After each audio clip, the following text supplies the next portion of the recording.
Stadio Aldo Campo in Selvaggio di Ragusa, teatro della 19ª giornata del campionato di Serie D per il girone di un Marina di Ragusa che può gonfiare il petto, salito a quota 18 punti dopo l'ultima affermazione esterna allo Sporting Club di Nola. Ospita il Corigliano, reduce invece dalla sconfitta interna per 2-0 contro il Roccelle, posta che vale doppio quest'oggi in palio. Direzione di gara affidata al signor Niccolò Turrini e la sezione di Firenze, sui assistenti Matteo Lauri di Gubbio e Massimiliano Starnini di Viterbo.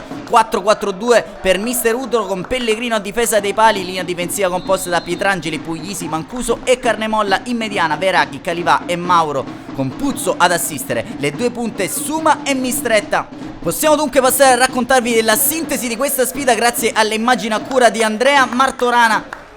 Inizia forte la formazione di mister De Sanzo, primo squillo infatti al nono di gioco con il tentativo direttamente da calcio piazzato di Catalano, che termina però alto sulla trasversale della porta difesa da Pellegrino. Al quarto d'ora però c'è un recupero palla di Strumbo che si fa 30 metri, palla al piede, resiste anche alla carica di un avversario, mette nel mirino la porta di Pellegrino. Strumbo, Corigliano in vantaggio grazie alla rete, una sassata del proprio numero 6 che trafigge il numero 1 Mazzariddaro, cambia il parziale allo stadio Aldo Campo di Ragusa. Una rete di pregevole fattura, quella di Gerardo Strumbo, che regala il vantaggio alla formazione di mister De Sanzo, che al 35esimo potrebbe anche raddoppiare sfruttando questo misunderstanding tra Mancuso e Pellegrino. Fortuna che il numero 1 Mazzariddaro si esalti in questo intervento in presa bassa. Al 37esimo il Marina di Ragusa si affaccia in avanti col tentativo dalla distanza di Calivà che sibila alla destra della porta di Lagagnina. Un minuto più tardi ci prova anche Mistretta, il bomber rosso-blu esplode il mancino che termina però comodamente tra le braccia del numero 1 ospite. Ci prova al 43esimo la formazione di mister Rudo anche col tentativo da piazzato prima di Veraghi e successivamente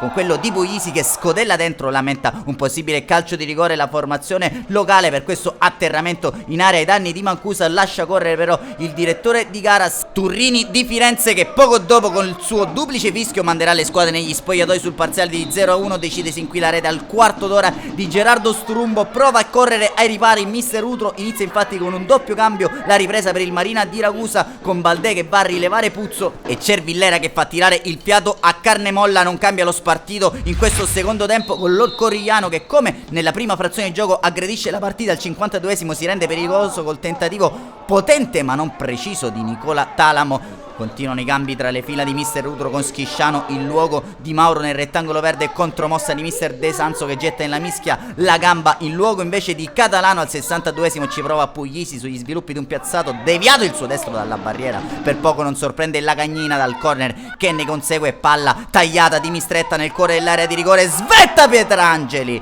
e fa 1-1 per il Marina di Ragusa a volo d'angelo. Il numero 2 di mister Utro, la ripresa, il gol che non ti aspetti, quello del gregario di mister Utro che ristabilisce la parità del punteggio allo stadio Aldo Campo di Ragusa. Al 75esimo esce Suma dentro Sidibè. Minuto 79 però ancora Corigliano pericolosissimo con il taglio profondo del capitano Cosenza, era impassibile Pellegrino, manca la porta di un soffio il numero 8 di mister De Sanza. All'83esimo scampoli di gara anche per Mattia Retucci che rileva sul rettangolo verde e Calivà. All'88esimo tentativo disperato nel finale di portare a casa 3 punti con la punizione dalla distanza proibitiva di Puglisi neutralizzata agevolmente da Lagagnina. Non accadrà più nulla, triplice fischio del fischietto fiorentino allo stadio Aldo Campo di Ragusa. Si dividono un punto per parte Marina di Ragusa e Corigliano. All'iniziale vantaggio di Gerardo Strumbo ha risposto nella ripresa per i mazzaritari Pietrangeli. Marina che nella prossima sfida farà visita al Giro di Torre Annunziata contro il Savoia.